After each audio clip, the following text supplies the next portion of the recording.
You've been gone a long time.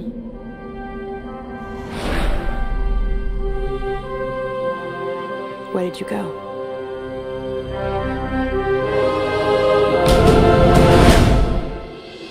Hey, welcome back to the Fortress of Solitude. Your host, Calvin Ellis here.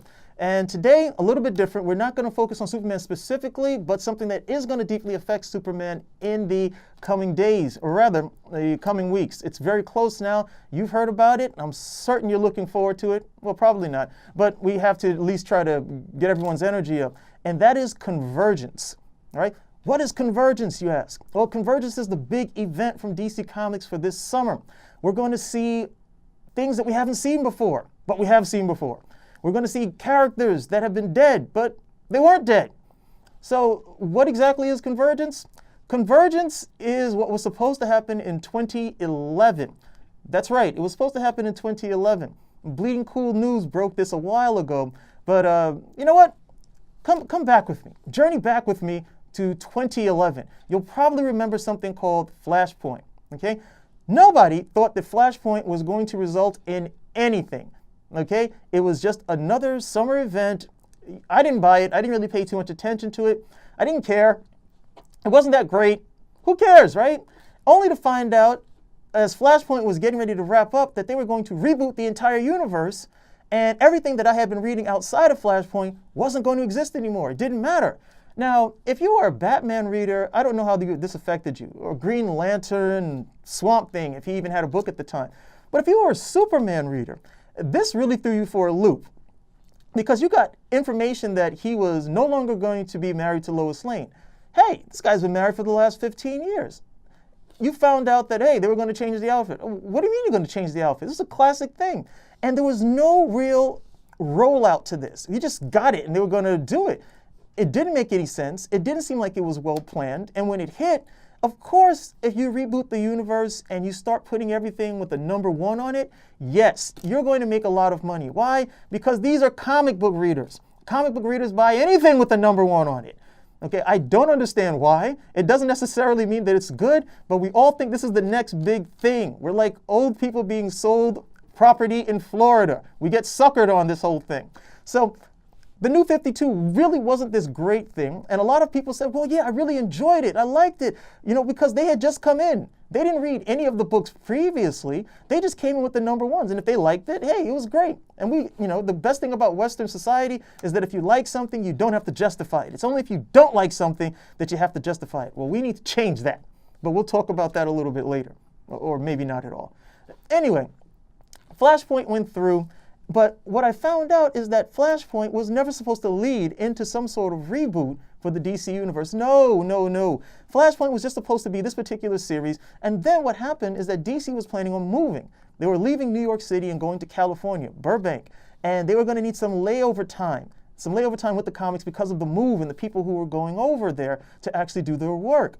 So they figured, okay, we'll have 2 months and we'll have this event. And that event was supposed to be Convergence. And Convergence was supposed to be looking at different aspects of the DC universe, the pre-crisis universe, Superboy and the Legion of Superheroes. All of these other things that had no longer really been functional were going to be a part of Convergence. What happened? Well, they didn't move. They stayed in New York City for 3 more years. And so Convergence wasn't necessarily viable. But Dan Didio, in his... Anyway, he decided, hey, let's just reboot the DC universe. Why? They needed the money. Okay, sales weren't there. Okay, and what does a reboot always do? Comic book readers always fall for it. See, it's like taking spoiled milk and putting it inside of the refrigerator. It's still spoiled when you come back a week later, 2 weeks later. Okay, and they will still try to sell it to you. They're like, hey, look at this milk. Okay, this is spoiled milk, but you could do this with it and you can do that with it. It's spoiled milk. All right? There is no particular change to it. So Dan Didio decided he would reboot the universe. Everything got slapped with the number 1, and we got the New 52. You struggled through the New 52 if you didn't enjoy it. If you enjoyed it, then hey, it was light, or it wasn't. You were attracted to it for whatever reasons. But in all of my discussion with anyone who actually enjoyed the New 52, aside from the fact that they liked it, I really didn't get too much other than that. There was really no some substantive reason as to why they actually liked it. So again, for myself, I just looked at it and said, look, this was a cash grab, and they decided they would go for the money, and they're still going for the money. Okay, number ones on every issue. Put Superman with Wonder Woman. Every September, let's have some type of event that's actually drawing on the past. We had 0 Hour. Hey, let's do 0 Issue.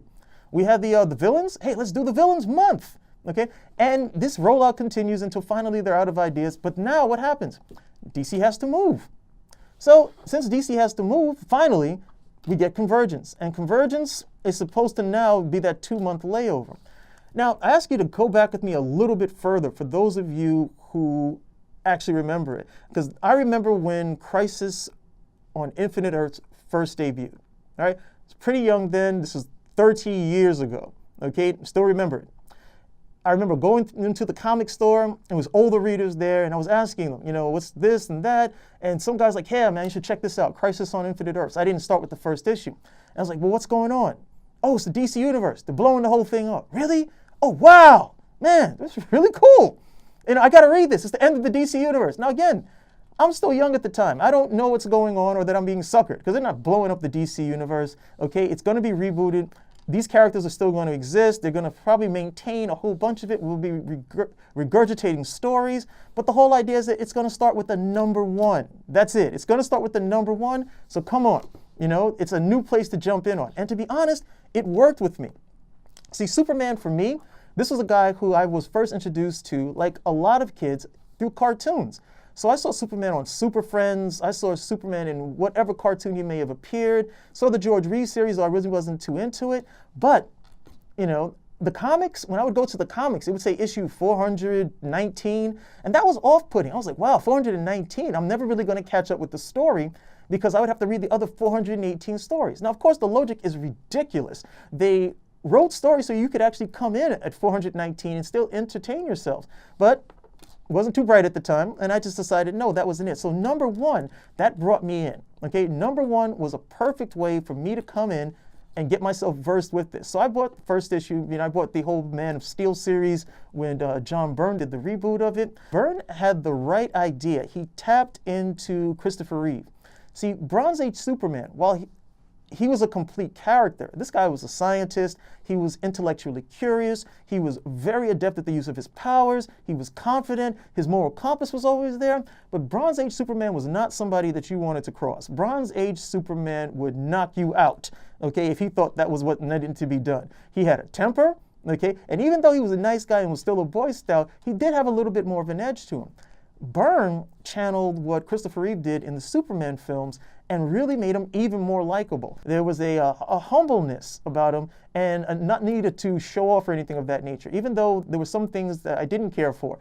The intellectual curiosity was gone. Superman is still obviously highly intelligent, genius level intellect, but he doesn't create anything any longer. And that's something that still plagues the character. But because I heard what these other guys were talking about, I decided, well, look, let me look at some back issues. And in looking at back issues, I discovered DC Comics Presents. Now, when I was reading the back issues of DC Comics Presents, and I got these through a digest, there was this great issue where Superman fought the Spectre. And this is Superman. And it starts off reminding you that this is Superman. He's flying, looking for Supergirl. And she's just flying faster than anybody's ever seen her fly before. So he's after her, and he's breaking this, he breaks the sound barrier, breaks, light, he's break time. And then it gets to the point where he just breaks through infinity itself, where it's just, wow, you didn't know he could do any of this stuff. And then he meets the Spectre, and the Spectre just tells him, look, you're going too fast. You're going too fast. I can't let you go any further. And Superman is pretty much like, who the hell are you? I'm going to do what I want. And in that issue, we get to see that a being who is as powerful as Superman still is very, very, very, very much lesser than the Spectre. So that was that was a big introduction to Superman for me. See, what was going on in the Byrne books, a lot of people thought that he was depowered. But what really happened was that Byrne just gave him lower tasks to do. You never saw something where he was like, I can't lift it, I can't lift it. That never happened. But Byrne gave him tasks that were a lot smaller in nature. He was still up to it, and his cape, always was shredded. And that was pretty much it. His cape was shredded, and they gave him smaller tasks, and everybody ate it up. They're like, oh, wow, this is great, more believable. It's the same thing. He always got through the job. He survived nuclear explosions under Byrne. it was still Superman. But when I looked at that Bronze Age character, I was like, I don't understand. Why couldn't there be a better merging of these two? And that is still the mentality of a lot of Superman readers. Why does there have to be this, you have to choose either or? It's either Superman and he's fully formed, superpowered, genius, or it's got to be Superman where he's depowered, but he's more likable. He's humble, more human. And that ridiculous notion about, we're going to focus on more of the man and less of the super. You can't do that. It's Superman, okay? It's a mixture of both. Once you do these things, it takes away. Now, how does this go back into Convergence? Well, again, I read from the end of Crisis on Infinite Earths up to the point of Convergence. And now with Convergence, we're getting to see the same thing. It's the end of this particular universe. It's supposed to be, according to Didio, this is supposed to give closure to a whole bunch of readers. It's supposed to give closure to a whole bunch of readers because that send-off that readers like myself who want closure. We're not asking for closure, Didio. We want that universe back. That's pretty much what the people want. But go ahead, give us closure. Genius. Anyway, the idea again is that looking at it, this is this type of faction that DC has created that's probably going to continue on with Convergence. One of the things they do with Convergence that I thought was very, very curious is that they still have issues dealing with characters that have not been seen since Crisis on Infinite Earths. Okay, the pre-Crisis Superman, no, he's really not had a lot of adventures, but they have books that are going to be dealing with them. Pre-Crisis Supergirl, who died. Superboy and the Legion of Superheroes, which is also going to be pre-Crisis. And so, it's one of these. You do this and you're like, well, why are you giving any sort of light to these characters?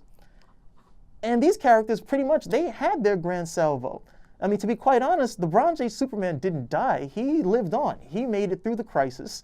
He was just reformed in what burned it on those books. So it's not like we really need to see those. But you have to wonder, what is DC doing?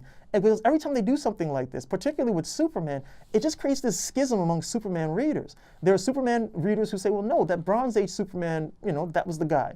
There are even guys who go back as far as the Golden Age. No, that was the guy. And those are guys who never even read the Golden Age. They just look at the cover and they wiki some stuff, and they really think what he was doing was actually cool. But those are guys who want to see a more, they want to see a Superman who, I guess in their minds, is more masculine because he's throwing people into a wall.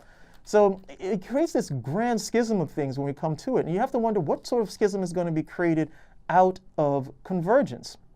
See, we've already seen at least one cover where Superman is with Lois Lane, and Lois Lane is pregnant. You look at that cover, and you see Superman, he's with Lois Lane is pregnant, and I eat that stuff up. I'm like, yeah, go the next step, because you can only do these things for so long. He can only, flirt around or fly around Lois Lane so long before people are like, look, why don't you just, go out with her? And then they go out. You can only go out so long with, like, well, look, if you're going out this long, why don't you just marry her?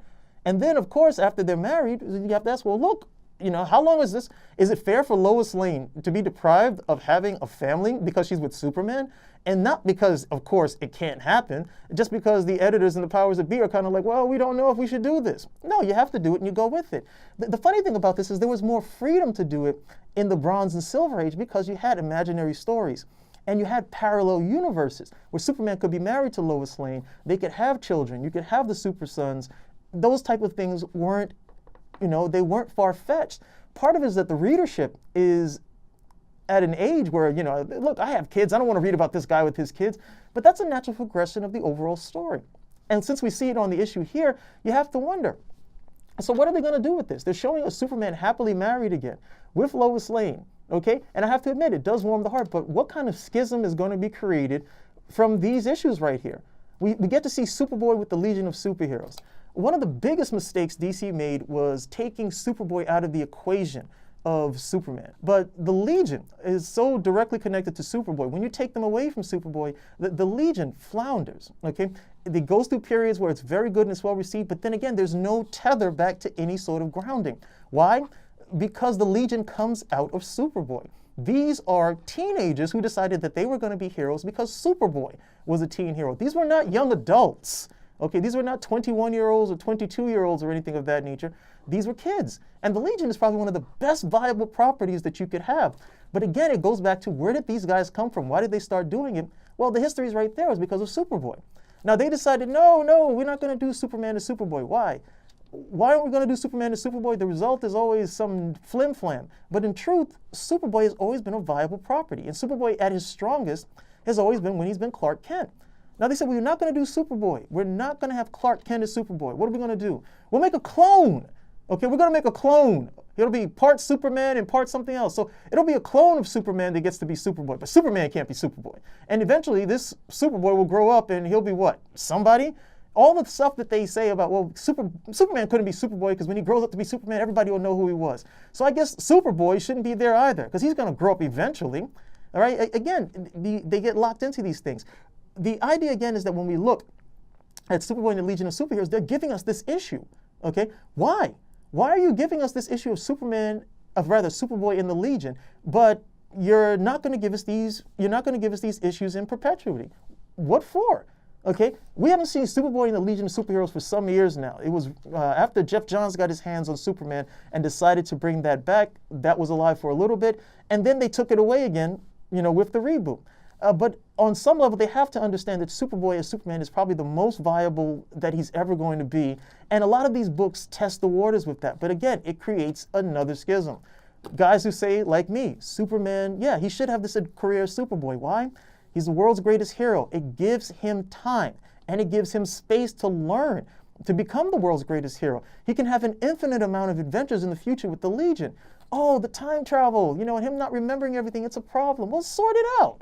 Okay, it's a comic book. How hard can it be to write some issues and put in some fixed points, Doctor Who people, some fixed points so Superman can get this done and you can still have the stories. Don't be so fixated, okay, on things that are real for us that for a fictional story really don't matter, okay? You're sacrificing more Superman stories. You're sacrificing excellent connections between the Legion and Superboy, and for what? Because we want to argue it down? Tell the good stories. So we've got this, and then again, we're getting to see Superman with Supergirl. And this is the Supergirl who died in the Crisis. Again, I have to ask, why? We already have Supergirl now, even though she's portrayed horribly for the most part. We have Supergirl now. Why are we being shown these windows to the past? According to Didio, this is all closure. But these windows were closed a long time ago. Why are you opening them up again? It's like scratch, or rather take the knife, scar, let it heal, take it off again. But with even more twisted cynicism at the end of the day. So I'm looking forward to Convergence, though I'm not buying it. I'll probably get some copies off someone else and read it. But I always wonder, how much of a schism is this going to create with Superman readers in the future? Well, like anything, Superman will still survive, he'll still exist, and hopefully we'll get him back in the trunks sooner or later. But they need to make a decision as to what the direction is going to be for this character. He can't be with Wonder Woman forever. He can't be with Wonder Woman much longer. That's probably one of the most boring things they've done with him.